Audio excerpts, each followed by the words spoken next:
Good afternoon all of you.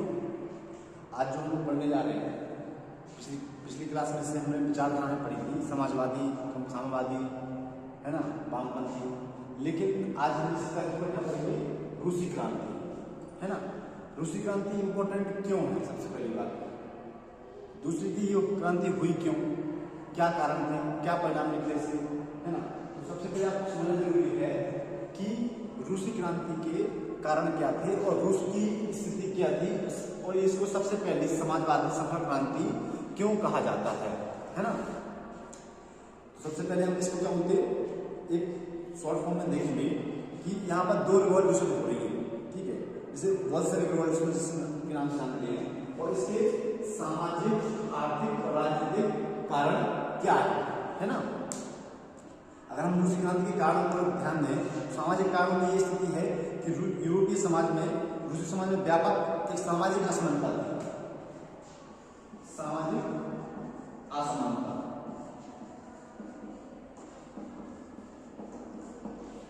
सामाजिक असमानता रूसी क्रांति के महत्वपूर्ण कारण यही बना, क्योंकि वहां पर 80% जो लोग थे वह थे आपके मजदूर और कृषक वर्ग, है ना।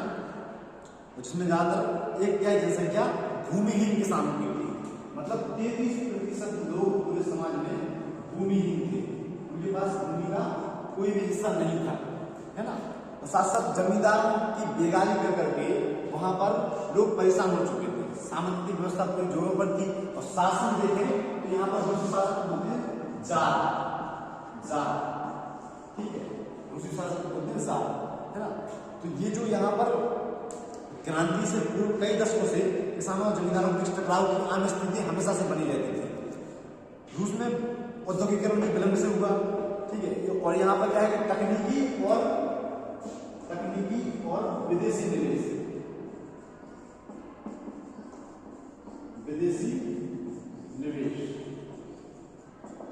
तकनीकी और विदेशी निवेश, ये दोनों ही काफी कम थे। जो श्रमिक वर्ग था, औद्योगिक राष्ट्र की तरह यहाँ भी बहुत ही दयनीय स्थिति से गुजर रहा था, तथा कारखानों में हड़ताल की भी एक आम परंपरा बन चुकी थी।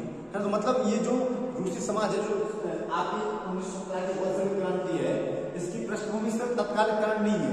यहाँ पर जो पृष्ठभूमि बनी हुई है वह लगातार एक जो घटना का परिणाम होता है ना, उसी तरीके से चेन है, परेशानियों की पूरी चेन बनी हुई है, ठीक है। 19वीं सदी में यूरोपीय राष्ट्रों का लोकतंत्र की ओर क्रमशः संक्रमण हुआ, लेकिन रूस में निरंकुश राजतंत्रात्मक व्यवस्था अपने चरम सीमा पर थी। साथ साथ बड़ी संख्या में वहां पर बुद्धिजीवी, जो मतलब वहां की इंटेलेक्चुअल क्लास थी, मध्यम वर्ग था, काफी असंतुष्ट थे पूरी व्यवस्था से, तथा उच्च शिक्षा तथा प्रेस पर सरकारी नियंत्रण से चिंतित थे। यहाँ पर जो प्रेस और शिक्षा, यहाँ पर पूरा सरकारी नियंत्रण था। मतलब न्यूज चैनल भी सरकार के चलाए हुए होते थे, सरकार की आलोचना तो करेंगे नहीं। ये सारी जो चीजें थी लोगों को क्रमशः परेशान करती आ रही थी, ठीक है। अब राजनीतिक संगठन रूप से देखें तो रूस में गैर कानूनी तरीके से कई संगठन सक्रिय थे, जैसे social Democrat party, social revolutionary party. Democrat party का आधार मजदूरों में था, है ना। वहीं रिवॉल्यूशनरी पार्टी किसानों में सक्रिय थी। डेमोक्रेट पार्टी को देखें, डेमोक्रेट प्लस रिवॉल्यूशनरी, यहाँ पर मजदूर, यहाँ पर कृषक, ठीक है। ये बटे हुए थे, जो सबके अपने अपने वोटर थे, वोटर अपने बटे हुए थे, है ना। रूसी समाज पर 20वीं सदी के प्रारंभ में दो प्रकार की विचारधाराओं का प्रभाव देखा जा सकता है। एक तरफ उदारवादी विचारधारा, जो कि मतलब लिबरल है, ठीक, मतलब सरकार सहयोग भी कर रही है और लोगों की बातों को समझ रही है, और दूसरी तरफ हो जाते हैं साम्यवादी विचारधारा, जो बिल्कुल कतई चरम सीमा पर है, वह राजतंत्रात्मक व्यवस्था को बिल्कुल भी बर्दाश्त नहीं कर रहे हैं, है ना।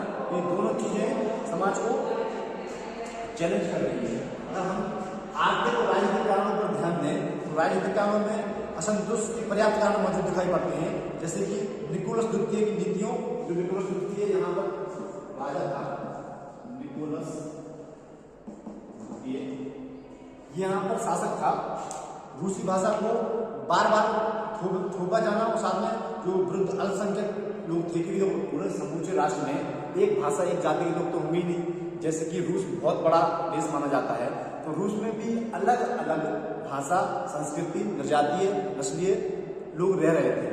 तो जो निकोलस द्वितीय द्वारा भाषा को जबरन उन पर थोपा जा रहा था, है ना तो किसी प्रकार के राजनीतिक सुधार किए गए, ना ही बुद्धिजीवियों को क्या बोलते कोई समर्थन दिया गया, उनकी सहायता दी गई। 1905 में जापान से पराजय, इतना छोटा जापान देश इतने बड़े रूस देश को पराजित कर रहा है, ये सबसे बड़े अपने आप में धिक्कार की बात होती है रूस के लिए कि भाई ये हो कैसे गया, है ना, कैसे इनको हरा दिया। तो ये जो प्रतिष्ठा का जो ठेस पहुंचती है तो लोगों में असंतोष होता है कि राजा जब इतने छोटे देश से क्या बोलते हैं हार जा रहा है तो हमें क्या प्रोटेक्ट करेगा, हमें क्या संरक्षित करेगा, हमें हमारी सहायता कैसे करेगा। दूसरी तरफ पूरे देश में राजनीतिक सुधारों की मांग चल रही है, श्रमिकों की दिशा में भी सुधारों की मांग चल रही है ना। और यहाँ पर एक चीज और है, श्रमिकों के प्रति कठोर नीति से एक खूनी संघर्ष की स्थिति बनी रहती थी। हड़तालों का सिलसिला तो लगातार चलता रहता था। तो जाट था वहां का शासक ने असंतोष को दबाने के लिए, विद्रोह को दबाने के लिए इसने हिंसक रूप अख्तियार किया और वही का उन लोगों में रूस प्रकट कर देता है। ये सारी चीजें 1908 में जैसे बोस्निया का संकट है, इसके पश्चात स्टोलमैन नाम युग मंत्री को हटाया कि हत्या की जा रही है। तो मतलब जो रूस का जो समाज है, राजनीतिक ढांचा है, प्रशासन है, ये पूरी तरीके से करप्शन के साथ साथ वहां पर जो सामाजिक एक जो वर्ग है उसके प्रति अपना क्या बोले उसके लिए सहयोग नहीं बना पा रहा है, जो तालमेल नहीं बना पा रहा है। तो वो तो तालमेल ना बैठ पाना एक बहुत बड़ा कारण हो जाता है, ठीक है। और अगर हम आर्थिक संकट की बात करें तो प्रथम विश्व युद्ध इसी समय चल ही रहा था, 1914 से लेके 1918 तक। तो ये क्रांति 1917 में क्या है कि रूस बिना मतलब के युद्ध में एंटर कर जाता है और आर्थिक संसाधनों को पूरी तरह से झुक देता है। आर्थिक के साथ साथ आपका ह्यूमन रिसोर्सेज जो होते हैं, मानव संसाधन, उनको भी पूरी तरीके से वहां पर लगा देता है और घाटे का सौदा हो जाता है, कुछ फल मिल नहीं रहा है, उसका इन्वेस्ट किए जा रहे हैं, है ना। प्रथम विश्व युद्ध में आंतरिक और बाहरी कारणों से उसने भाग तो लिया। रूस की स्थिति अत्यंत दयनीय थी, क्योंकि आंतरिक जो स्ट्रक्चर था राज्य का वह काफी ज्यादा अच्छा नहीं था, स्थिति काफी अच्छी नहीं थी। लगभग 7 लाख सैनिक मारे जा चुके थे पूरी वर्ल्ड वॉर फर्स्ट में रूस के ओनली। सैनिकों को आवश्यक वस्तुओं की आपूर्ति भी नियमित तौर पर नहीं हो पा रही थी, परिवहन व्यवस्था भी पूरी तरह से लचर थी, सेना में असंतोष की स्थिति धीरे धीरे बढ़ने लगी थी। तो ये सारे जो कारण थे युद्ध के दौरान, एक तरफ रूस का आयात प्रभावित हुआ तो दूसरी तरफ हड़तालों के कारण उत्पादन व्यवस्था भी लचर होती चली गई। तो ये जो सारे कारण थे आर्थिक रूप से रूस को पंगु बनाने के लिए काफी थे। तो अगर रूप से कोई राष्ट्र कमजोर हो रहा है तो सर्वथा सबसे पहले वह अपने जनता के ऊपर ही प्रेशर बनाएगा। तो जनता पर जब प्रेशर बनेगा तो जनता खुद मतलब अपना रिएक्शन देगी। तो ये जो सारे कारण थे, जैसे कि 1917 में रोटी को लेकर दंगे होना शुरू हो गए थे और प्रदर्शनकारियों ने गोली चलाने से इनकार कर दिया। इसी पृष्ठभूमि में राजा को अपने पद से त्यागपत्र देना पड़ा। अब इसमें हम देखेंगे कि एक होती है मार्च की क्रांति, एक होती है नवंबर की क्रांति, जिसे बोलते हैं बोल्शेविक रिवॉल्यूशन। उसके परिणाम स्वरूप रूस में समाजवादी विचारधारा का आगमन शुरू हो जाता है और अस्थायी सरकार बनने लगती है ना। ये सारे जो कारण हैं आपको रूस को देखने समझने में काफी मदद करेंगे। रूसी क्रांति में आपको बताया कि ज़्यादा शासक रंगपुर शासक है, ठीक है, तानाशाही शासक है। कारण देखिए सामाजिक व्यवस्था पूरी लचर हुई है, 80% भूमि किसान है। आर्थिक दृष्टिकोण से देखा जाए, मैंने आपको बताया कि विश्व युद्ध फर्स्ट में सैनिक लगा रखे हैं, आर्थिक संसाधन हाथ हो रहे हैं, महंगाई बढ़ गई है, लोगों को खाने को नहीं मिल रहा है। राजनीतिक दृष्टिकोण से देखा जाए तो यहाँ पर क्या बोलते हैं स्थिति इतनी अच्छी नहीं है, क्योंकि जो राष्ट्रतांत्रिक व्यवस्था है उसमें ज्यादा लोगों को अधिकार नहीं है ना। और जो पार्टियां हैं उनको सोशल वैलिडिटी नहीं मिली हुई है, मतलब एक वैधानिकता नहीं मिली हुई। जो राजनीतिक पार्टियां हैं ये इलीगल है तरीके से, सोशल डेमोक्रेटिक हो गया, सोशल डेमोक्रेटिक हो गया, लेकिन इनके पास जनता का समर्थन है। जनता के समर्थन के बलबूते पर यह जो पार्टियां हैं आगे चलकर सरकार बनाती हैं। सरकार बनाने के साथ साथ ये समाजवादी क्रांति को भी सफल बनाती हैं।